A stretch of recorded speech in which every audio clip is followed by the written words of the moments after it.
Por las ondas sonará la música de Carlos Gardel, Antonio Machín y Conchita Piquer.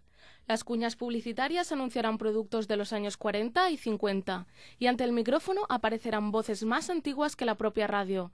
Ramón, que en su infancia vio jugar en el Valencia Club de Fútbol a Mundo y Pasieguito, hablará de la marcha de Villa al Barça. Rosa, que creció mientras circulaban clandestinamente los poemas de Blas de Otero y José Hierro, recitará sus propios poemas. Y Lola Solís, una antigua telefonista que el próximo jueves cumple 100 años, hará sus pinitos como entrevistadora. Así será el programa radiofónico Mayores en las Ondas, que hoy pone en marcha la residencia de personas dependientes del Palau de Raga de Valencia. La consellera de Bienestar, Angélica Such, ha participado en el primer programa y ha señalado que esta iniciativa les permite acercarse a las nuevas tecnologías para aprender y adquirir nuevas habilidades y, en definitiva, para mejorar su calidad de vida.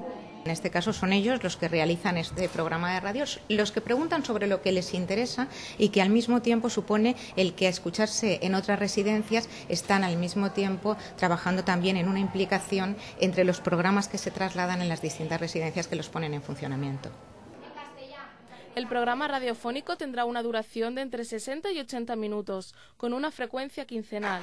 Una emisora de radio hecha por y para mayores, que se difundirá por Internet y a través de la megafonía de otras residencias.